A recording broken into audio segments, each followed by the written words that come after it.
The Greens are in crisis this morning after Sky News projected leader Adam Bandt to lose his seat of Melbourne.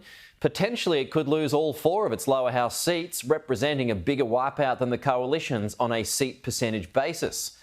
Liberal MP Julian Leeser said in a statement last night the result is a repudiation of the anti-Semitism of the Greens and a vindication of Peter Dutton's decision to put them last.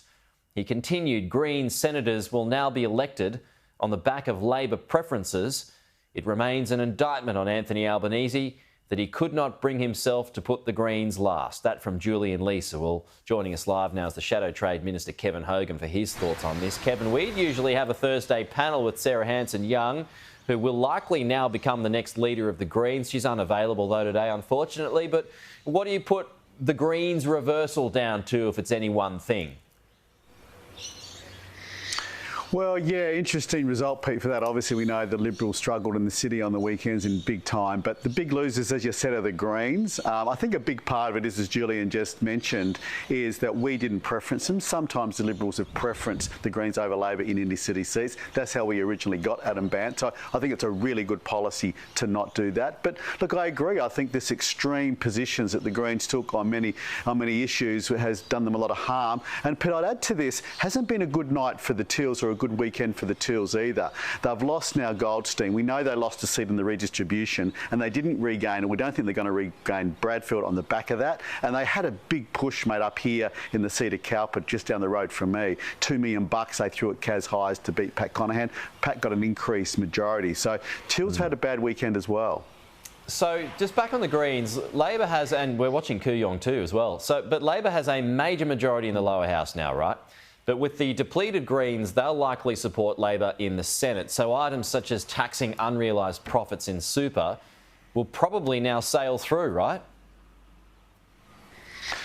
Well, I hope not. I mean, obviously, while the Greens have been wiped out in the lower house, and as you said, they may not have any representation in the lower house, and they had 4 MPs there last time, but the Labor still need the Greens to get everything through the Senate. So this is going to be, a Labor-Greens coalition of sorts, an alliance of sorts, to get anything through the Senate. So, as you know, we spoke about this a couple of weeks ago. The Greens want that threshold to be lowered to $2 million. The Labor is still going to have to negotiate with them.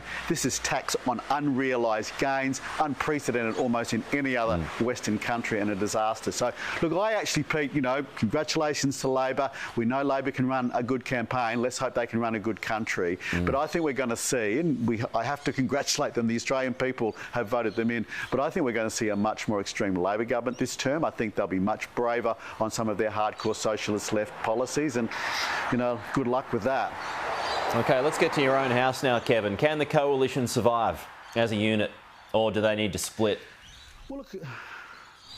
Well, look, good question, Pete. Look, I hope we do. I mean, I think it's always best when there's a strong coalition, and we need right now in this country as stronger opposition as we can get, because Labor are going to be very bolshy now and start to put through, I think, some extreme policies. So I think we're stronger when we're together. That being said, and it's an agreement, so we're going to have to negotiate this. We have our party room next Monday. We'll be thrashing out a few things. And I do say, Pete, while it hasn't been a good weekend for the coalition, a lot of people know, as Nationals, we didn't lose one lower house seat across the country. We may even still pick up Bendigo, which with a 10% swing, so look at that. But we'll go into negotiations with them. We want an agreement with the Libs. I think it's good if we do. We'll wait to see who the Lib leader is, and I think a strong coalition is better to have a strong opposition. OK, it sounds like maybe you would hint, like Matt Canavan did yesterday, to a bit of time apart while the Liberal Party maybe goes and finds itself. Would you agree with that? I'm not saying that's our starting point. I think our starting point is we go into a negotiation and look to do an agreement. And I hope that, personally, I hope that's what happens. I hope we have a coalition agreement next week with a new Liberal leader. That's what I hope happens. That being said, it's always a negotiation. It's never a done deal. I mean, we'll be looking for things like where the ratio is for what roles we get. We'll have an ask on what shadows we take as well. Can I just ask, Kevin, just on that point, while the Liberals are trying to sort themselves out, and we saw, Goldstein apart, the cities aren't voting for the coalition.